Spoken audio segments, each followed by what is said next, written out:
Mes chers frères et sœurs, bonjour. Nous continuons notre marche vers la Pâque. Jésus nous appelle à monter avec lui pour vivre avec lui l'événement pascal. C'est mon tour de vous aider à mieux vivre ce temps du carême en méditant sur la figure de Saint Joseph, un père dans l'obéissance. Quand Dieu nous parle, comment pouvons-nous lui répondre?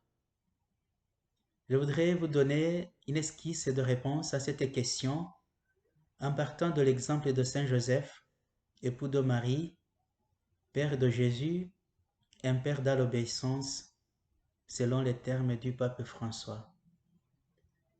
Répondre à Dieu, c'est croire en lui. Celui qui veut croire a besoin d'un cœur qui soit disposé à écouter et à entendre. Une fois qu'on a reconnu que c'est bien Dieu qui parle, il convient de lui donner la première place.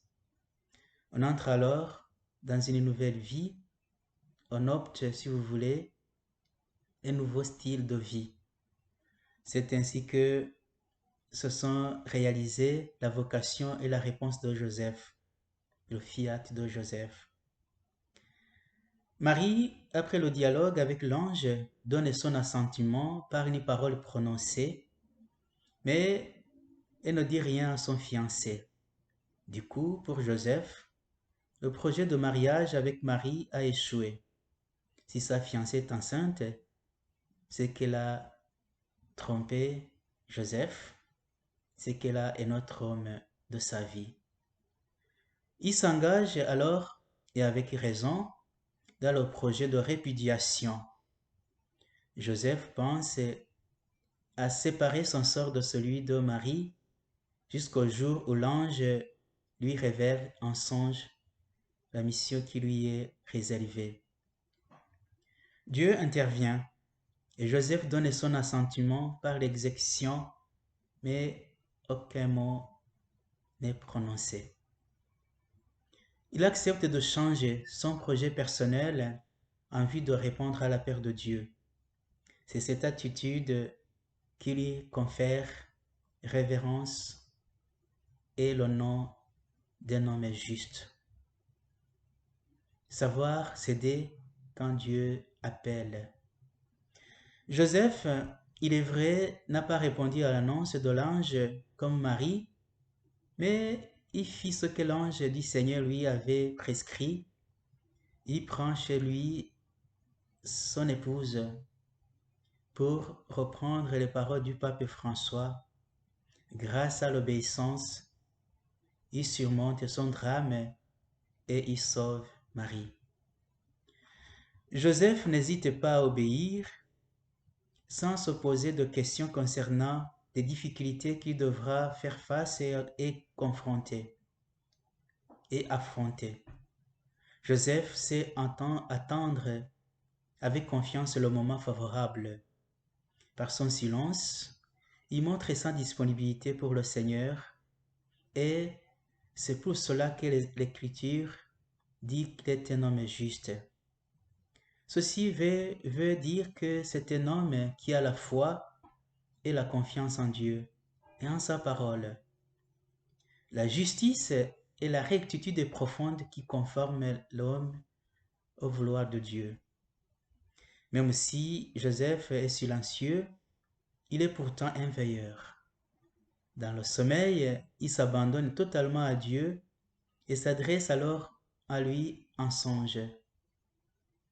Quand 4 rêves provoquent le déplacement de la Sainte Famille et permettront de sauver l'enfant et sa mère. Joseph est un artisan discret de l'accomplissement du dessein de Dieu. Une fois sa mission remplie, Joseph s'efface dans les silences de l'Écriture. À titre d'exemple, sa mort n'est mentionnée nulle part dans les évangiles.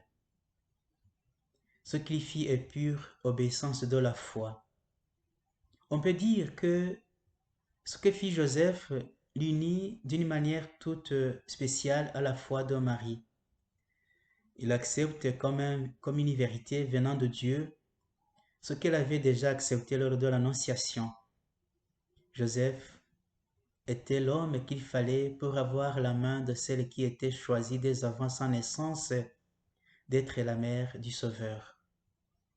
Joseph est un homme de Dieu, loyal et un bon citoyen. On le voit quand il amène sa famille au temple pour présenter Jésus à Dieu. Il amène sa famille en pèlerinage à Jérusalem.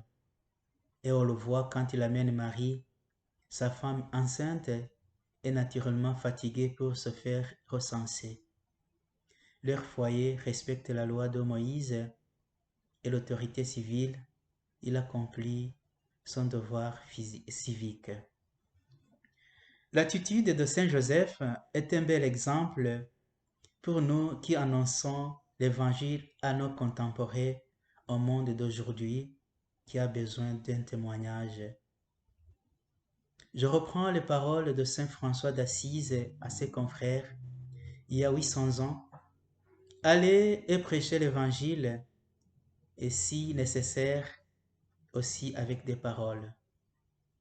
Joseph est un homme d'action et d'engagement.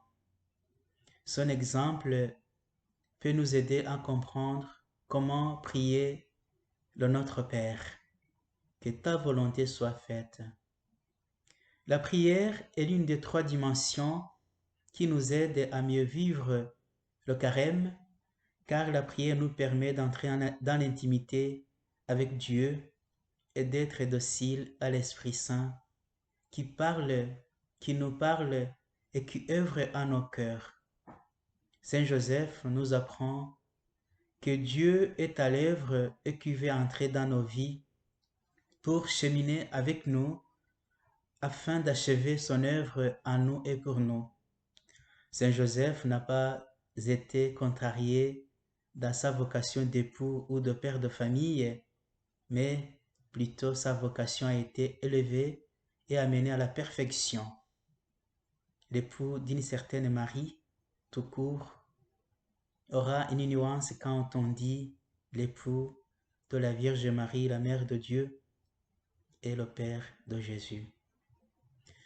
Je voudrais terminer par le discernement de Saint Joseph. Saint Joseph, il sait s'effacer quand Jésus s'impose en fils du Père. Il sait concilier les 2 natures de Jésus, la nature divine et la nature humaine. Je voudrais vous donner ce passage comme exemple. Quand Jésus était disparu dans le temple, il va dire, « Comment se fait-il que vous m'ayez cherché? Ne saviez-vous pas qu'il me faut être chez mon Père ?» Joseph accepte en silence et médite dans son cœur, mais il n'encaisse pas. Mais pourtant, Joseph a une autorité sur Jésus. Les évangélistes nous rapportent ceci. Jésus descendu avec eux pour se rendre à Nazareth et il était soumis. Joseph forme l'enfant au travail, au métier. C'est pourquoi parmi les plusieurs noms qu'on donne à Jésus, il y a celui de fils du charpentier. Ceci me rappelle le principe des taoïstes qui disent vivre est caché mais efficace. Mes chers frères et sœurs, comment peut-on vivre pleinement son carême sans faire beaucoup de bruit? Comment répondre au rendez-vous du Golgotha auquel Jésus nous explique comment et pourquoi il a été crucifié avec un cœur docile et qui est prêt à entrer dans l'histoire du salut pour vivre cet événement qui nous amène vers celui qui nous a sauvés, Jésus-Christ. Bon carême, alors nous allons prolonger notre prière en invoquant la prière de Saint Joseph. Saint Joseph, gardien de la Sainte Famille, vous dont les mains furent assez douces pour entourer le corps de l'enfant Dieu, le regard assez perçant pour déceler l'œuvre de Dieu, le cœur assez ingénieux pour mettre Jésus-Christ à l'abri du méchant. Saint Joseph, entourez chacun des membres du peuple de Dieu de la même tendresse. Écartez les dangers qui menacent la terre et tous ses habitants. Élargissez le cœur de toutes les créatures de Dieu dans chaque pays du monde. Que l'Esprit modèle notre personne. Que Dieu Trinité soit présent en chacune de nos vies comme une sève vivifiante. Ainsi, nous travaillerons, nous agirons comme vous l'avez fait pour que le règne de Dieu vienne, que sa volonté soit faite sur la terre comme au ciel. Amen. Bon carême, belle semaine, à très bientôt. Merci.